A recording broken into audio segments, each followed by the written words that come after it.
ये जो तेरा है ना ये वर्मा, इसको मिटाने दे, है ना, और जो तेरी जाति है ना वो लगा। एक मोची जिसको वर्मा सरनेम इसलिए हटवा दिया गया क्योंकि सवर्णों का भी सरनेम वर्मा होता है। देखिए, ये भारत की राजधानी है और ये सभ्य समाज है जो कहते हैं हम जात पात को नहीं मानते, उनका जातिवाद है। आज के समय में जो लोग कहते हैं कि हम जातिगत भेदभाव नहीं मानते, उनके लिए उदाहरण है। हिंदू राष्ट्र संविधान के किस पेज में है बताए मोहन भागवत, बताए वो साधु संत जो हिंदू धर्म की बात करता है, हिंदू राष्ट्र की बात करता है। एक हिंदू गांव बनाने का दम नहीं है इनके पिछवाड़े में और बात करते हैं हिंदू राष्ट्र बनाएंगे। एक हिंदू गांव बनाकर दिखाओ, मैं रोज चैलेंज देता हूं इनको, जिसमें कोई जो है नाई नहीं हो, कोई खटीक नहीं हो, कोई राजपूत ब्राह्मण नहीं हो, सिर्फ हिंदू है। 20 लोगों का एक गांव बनाकर दिखा दो कोई। तो आप विरोध करते ना बनने? नहीं, हम विरोध, हम कौन होते हैं बना के दिखाओ? हम तो चैलेंज दे रहे हैं कि एक हिंदू राष्ट्र बनाकर दिखा दो जहां सब हिंदू हों।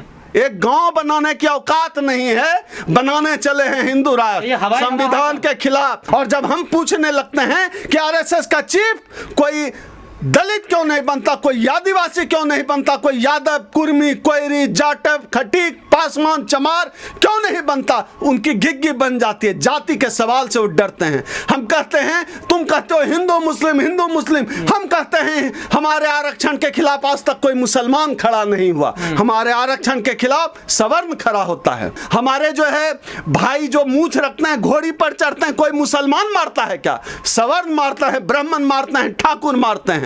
तो हमारा दुश्मन मुसलमान है नहीं, उनका सब प्रोपगेंडा हिंदू मुस्लिम करने का फेल हो जाता है। जातिवाद लोगों के मन में है, किसी किताब में पता नहीं क्या संहिता लिखी हुई है, मैंने तमाम धर्म ग्रंथ पढ़े नहीं है, लेकिन कोई ब्राह्मण ब्राह्मण से ही शादी करेगा यह लोगों के दिमाग में है। कोई क्षत्रिय ठाकुर ठाकुर से ही शादी करेगा, ये लोगों के दिमाग में है। कोई मटके का पानी छू ले तो उसको पीट देना है, ये लोगों के दिमाग में है। कोई दलित घोड़ी चढ़ जाए तो उसको पीट देना है, ये लोगों के दिमाग में है। तो जातिवाद किताब से आया भले हो, सोर्स हो सकता है किताब, लेकिन जातिवाद भारत के लोगों के दिमाग में है। ये दिमाग बदलना पड़ेगा, किताब बदलने से काम नहीं चलेगा। आप अपनी बेटी की शादी ब्राह्मण है तो ब्राह्मण से ही करेंगे, आप ठाकुर हैं ठाकुर से ही करेंगे, और दूसरी तरफ कहेंगे हम जात पात मानते भी नहीं हैं। आप कहते हैं किताब में जात पात नहीं, भैया आप अपनी किताबें जिसमें जात पात हो ना हो अपने पास रखो। हमें जातिवाद से मुक्ति चाहिए। हमारी कोई बहन 6 साल की बहन मटके का पानी पी ले तो मटका छूने पर उसकी कोई हत्या नहीं करे। हमें ऐसा जाति मुक्त समाज चाहिए। हमें जाति के आधार पर ऐसा भेदभाव नहीं चाहिए कि हमको जज बनने से रोक दो। हमें जाति के आधार पर ऐसा भेदभाव नहीं चाहिए कि हमें वाइस चांसलर बनने से रोक दो। जाति के आधार पर हमें ऐसा भेदभाव नहीं चाहिए, हमें मूछ रखने पर रोको, हमें घोड़ी चढ़ने पर रोको, हमें अच्छे कपड़े पहनने पर रोको, हमारे अच्छे खाने पर रोको। हमें जाति का भेदभाव नहीं चाहिए, ये तुम्हारी किताब में लिखा हो या ना लिखा हो, लेकिन हम इस जातिवाद के खिलाफ हैं। हमें जातिवादी भेदभाव नहीं चाहिए। बाबा साहब ने इसकी लड़ाई लड़ी थी और आज की तारीख में हम लोग इस लड़ाई को लड़ रहे हैं। इस देश के ब्राह्मण इस देश के राजपूतों का हक खा रहे हैं। राजपूतों को थमा दिया है 70 किलो का तलवार और उनका हक मारी कर रहे हैं। जज नहीं बनने दे रहे हैं, वाइस चांसलर नहीं बनने दे रहे हैं, राजपूतों को ठगने का काम ब्राह्मण कर रहे हैं। सब किताब हिंदू कहेगा हमारे यहाँ जातिवाद नहीं है, मुसलमान कहेगा हमारे यहाँ नहीं है, ईसाई कहेंगे हमारे यहाँ नहीं है, सिख कहेंगे हमारे यहाँ नहीं है। तो किताब छोड़ दीजिए, ये जो किताबों की बात कर रहे हैं किताब अपना लाइब्रेरी में रखें, लेकिन लोगों के मन में तो जातिवाद है, लोगों के व्यवहार में तो जातिवाद है, लोग नौकरी देने में तो जातिगत भेदभाव कर देते हैं। नहीं, मैं भी धर्म का हवाला देता हूं, मैं हिंदू धर्म का हवाला देता हूं, क्योंकि इस धर्म की किताबों में हमको छोटा बताया गया, इसलिए मैं इसकी बात करता हूं। और जहां तक जातिवाद है, जातिवाद किताब से अलग है। ये जो आपका बहस छेड़ी है खासकर अम्बेडकरवादियों ने, तो क्या इसका कोई नतीजा निकलेगा? बिल्कुल निकलेगा। बाबा साहब ने तो उस दौर में बहस छेड़ी थी जब बाबा साहब को किराए पर कमरा नहीं मिल रहा था। माता सावित्रीबाई फुले को स्कूल में पढ़ाने का हक नहीं था, साड़ी पर गोबर फेंक देते थे। उस दौर की लड़ाई है, उस दौर की लड़ाई है जब बाबा साहब ने हम सबको पानी पीने का हक सार्वजनिक तालाबों से लड़कर दिलाया। हम तो उस दौर से लड़ रहे हैं और लड़कर हमने हासिल किया। हमारे पास लड़ने के अलावा चारा क्या है?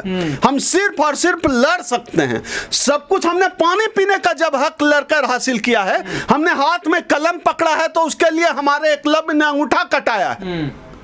हमने आज मैंने पीएचडी की डिग्री ली है तो किसी संबूक ने किसी जमाने में अपना गला कटाया है, तब मैंने पीएचडी की डिग्री ली है। सब कुछ संघर्ष से हासिल हुआ है। तो क्या इसी विमर्श का डर सता रहा है मोहन भागवत की लगातार? बिल्कुल बिल्कुल, उनको पता है ना कि पूरी जो चुनाव आने वाला है 2024 का, उनको पता है कि वो हिंदू मुस्लिम के दम पर लड़ सकते हैं। लेकिन ये हिंदू मुस्लिम का बुलबुला अंबेडकरवाद की सुई से फूट रहा है। उनका जातिवाद पे उनको डर लगता है क्योंकि वो कहते हैं सब हिंदू हैं। उनको अंबेडकरवादियों से ही खतरा है क्योंकि वो बात मनुस्मृति की करते हैं और अंबेडकरवादी बात संविधान की करते हैं। अंबेडकरवादी बात बराबरी की करते हैं। अंबेडकरवादी बात कहते हैं कि सब एक समान है, कोई छुआछूत नहीं है। और उनकी किताब मनुस्मृति कहती है कि कोई छोटा है कोई बड़ा है। इस देश में आज की लड़ाई ही मनुस्मृति बनाम भारत के संविधान की लड़ाई है और हम लोग भारत का संविधान लेकर खड़े हैं संविधान के पक्ष में। दूसरी तरफ मनुस्मृति को मानने वाले लोग खड़े हैं। यह सीधी लड़ाई है, सीधी टक्कर है।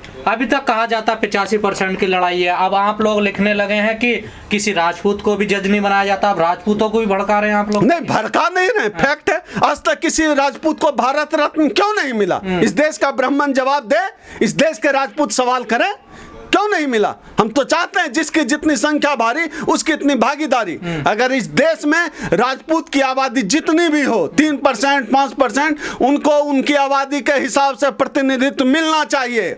मैं खुलकर कहता हूं, इस देश के ब्राह्मण इस देश के राजपूतों का हक खा रहे हैं। राजपूतों को थमा दिया है 70 किलो का तलवार और उनका हक मारी कर रहे हैं। जज नहीं बनने दे रहे हैं, वाइस चांसलर नहीं बनने दे रहे हैं। राजपूतों को ठगने का काम ब्राह्मण कर रहे हैं। राजपूत खुद सवाल करें। तो यही तो आरोप लग रहा है कि आप समाज को तोड़ रहे हैं, उनको गुमराह कर रहे हैं, बांट रहे हैं। अपने हक की आवाज उठाना अगर तोड़ना है तो ठीक है, हम तैयार हैं इस आरोप के लिए।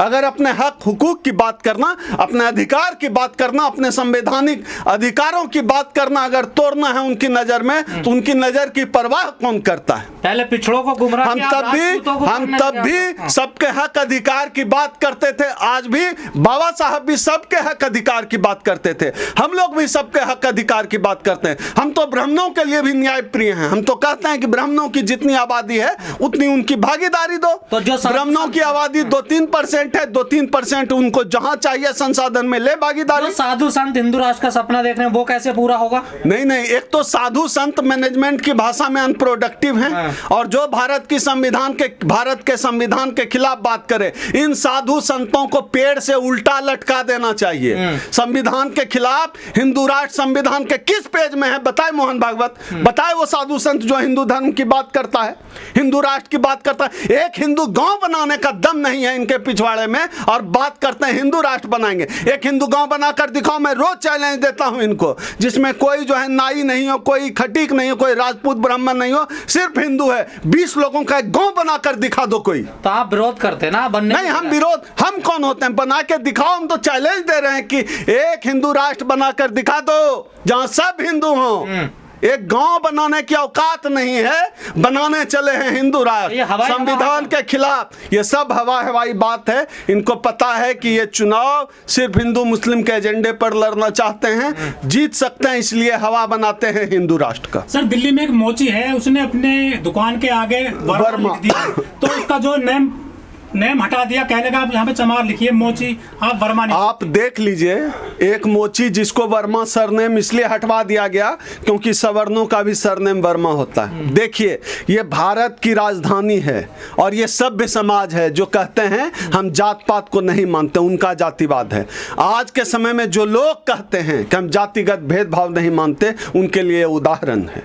हम जातिवादी मानसिकता से जड़े हुए लोग हैं। हम मानसिक रूप से, भारत के लोग, जातिवादी लोग मानसिक रूप से विकलांग और विक्षिप्त हैं। ऐसे लोगों को अलग से घेरा बनाकर बड़ा सा पागल खाना का बोर्ड टांग देना चाहिए। जो लोग जाति के आधार पर नफरत करते हैं, ऊंच नीच का भेदभाव करते हैं, शादी ब्याह में अपनी जाति का खोजते हैं, उन सबको एक घेरे में बंद करके बाहर पागल खाना का बोर्ड लगा देना चाहिए। तो जाति सर टूटेगी कैसे अगर वो सब कुछ मिक्स नहीं होगा? तो सब कुछ का रास्ता है अंबेडकरवाद, सब कुछ का रास्ता है भारत का संविधान।